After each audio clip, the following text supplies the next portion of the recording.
পথের মধ্যে এই যে মেয়র শপথ দিতে পারবেন কি পারবেন না, আজকে রায় দেবার দিন, এই নিয়ে সমস্ত কিছু বন্ধ। বিশেষ করে অগাস্টের বা জুলাইয়ের অভ্যুত্থানের পরে আমার মনে হয়েছে, ধরেন যখন অভ্যুত্থানটা চলে, রক্ত ঝরছে, আন্দোলনের অন্যতম শীর্ষ দল বা প্রায় একমাত্র দল বিএনপি কখনো গোলাপবাগ যাচ্ছে, কখনো এমনি মঞ্চ থেকে চলে যাচ্ছে।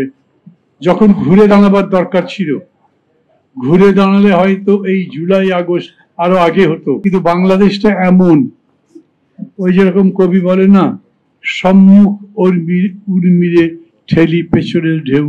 উর্মি মানে ঢেউয়ের কথা বলছি। নদীতে, সমুদ্রে, বড় পুকুরে, যেখানেই বলেন, একটা ঢেউকে পেছনের ঢেউ ঠেলে এগিয়ে দেয়।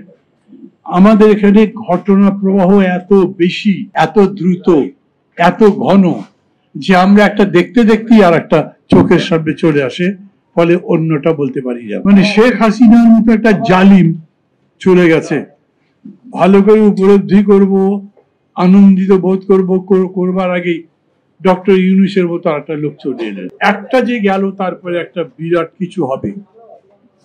কিন্তু আমি সাথে করে প্রথম আলো নিয়ে এসেছি, মানে আমি পড়তে পড়তে বাসা থেকে দিয়ে আসলাম। প্রথম পৃষ্ঠা, এটা না দেখালেও চলতো, কিন্তু দেখাবো আমি, যদি পরে কেউ সুযোগ পান দেখবেন। যতগুলো নিউজ আছে, শিক্ষাঙ্গনে অস্থিরতা, নেই পরিকল্পিত সমাধান। প্রথম আলো বোধহয় ডক্টর ইউনূসের সবচেয়ে বেশি ভক্ত পত্রিকা। 3 উপদেষ্টার সঙ্গে বৈঠকের পরেও অচলাবস্থা কাটেনি এনবিআর।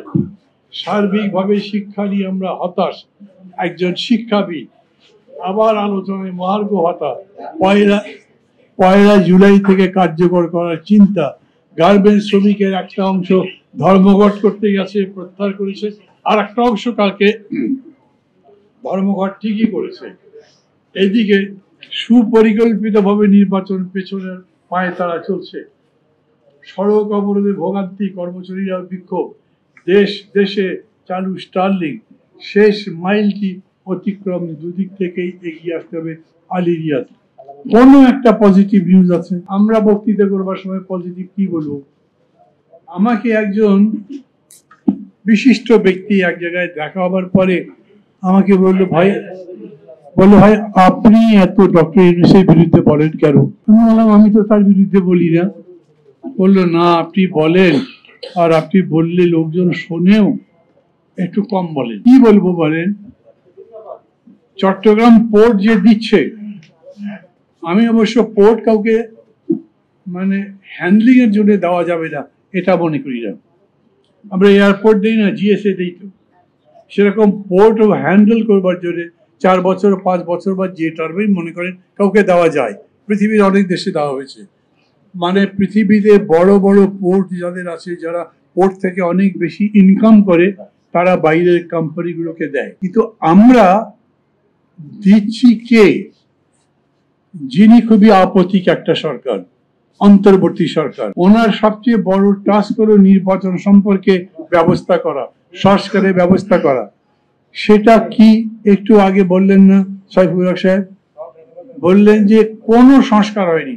আমিও বলছি একটা সংস্কার এই সরকার এখন পর্যন্ত করতে পারে না। আর আলিরিয়াজ সাহেব বলছেন আপনারা রাজনৈতিক দলগুলো মৌলিক বিষয়ে তো মত পার্থক্য করছেন, এগুলো নিজেরা আলোচনা করে সমাধান করেন। রাজনৈতিক দলগুলো যদি আলোচনা করে সমাধান করতেই পারতো, তাহলে আপনাদের তো আসার প্রশ্ন আসতো না। রাজনৈতিক দলগুলো মাঝে মাঝে এরকম বিতর্কে পড়ে, যেটা অমীমাংসীয়, যেটা নিজেরা সলভ করতে পারে না। এই রকম ঘটনা এইবারই বাংলাদেশে প্রথম হচ্ছে না, পাকিস্তান আমলেও এরকম হয়েছে। ডক্টর ইউনূস এসে এইখানে আরবিটারের ভূমিকা নিয়েছেন, মধ্যস্থকারী, এবং তিনি বলেছেন আমি সবার সাথে কথা বলবো, উনি নিজেরা তার লোক দিয়ে ন্যূনতম যতখানি ঐকমত্য পাবো তার ভিত্তিতে সংস্কার করে নির্বাচন দিয়ে দেবো। তো এই যে এতদিন ধরে কথাবার্তা বললেন, কি জানালো? ন্যূনতম পাওয়া গেছে। 166টা প্রশ্ন করেছিলেন, 146টাতে সবগুলো দল একমত হয়েছে, পত্রিকায় লেখা হয়েছে না? তো আপনি যে বলতেন বেশিরভাগই ঐক্য হওয়া দরকার, তো বেশিরভাগই তো ঐক্য হয়ে গেছে, তারপরেও নির্বাচন নিয়ে কথা বলতে পারছেন না কেন? আর আপনার পোষ্য পলিটিক্যাল পার্টি ওরা আজকে ইলেকশন কমিশন ঘেরাও করেছে কেন? উনি বাইরে গিয়েও বলেছেন না এত বড় অবদান রেখেছে তারা, এত রক্ত দিয়েছে, জীবন দিয়েছে, ওদেরকে ভবিষ্যৎ গড়ার জন্য একটা সুযোগ দেওয়া উচিত। বাংলাদেশেও বলেছেন, আমরা কিন্তু আপত্তি করিনি, কারণ আমরা এই ছাত্রদের উপরে শ্রদ্ধাশীল। আমরা মনে করেছি যেই কাজ রাজনৈতিক দলগুলো সম্মিলিতভাবে করতে পারেনি সেটা ছাত্ররা নেমে করতে পেরেছে। অতএব তারা আমাদের কাছ থেকে আলাদা ভালোবাসা, আলাদা সম্মান, এমনকি আলাদা সুযোগ পাওয়ার যোগ্য। কিন্তু ওদের গঠন প্রণালী শেষ পর্যন্ত পলিটিক্যাল পার্টি, পলিটিক্যাল পাওয়ার নেওয়া।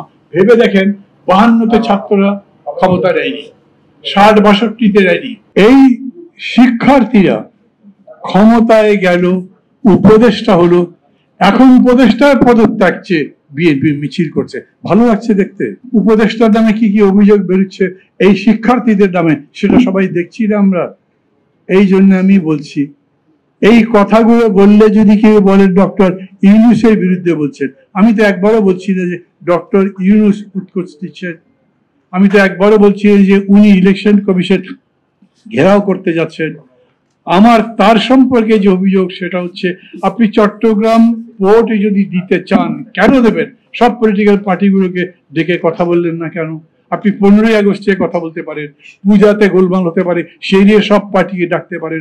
আগরতলায় ওইখানে আমাদের হাই কমিশনে হামলা করেছেন, তার জন্য ডাকতে পারেন, কিন্তু অন পলিটিক্যাল কোয়েশ্চেন উনি একবারও কাউকে ডাকি। ফলে সবার মধ্যে প্রশ্ন তৈরি হচ্ছে, নির্বাচন কবে দেবে, কি কি সমস্যা আছে, কি কি পদ্ধতিতে নির্বাচন দেবে, সেইটা নিয়ে কারোর সাথে কথাবার্তা বলেননি।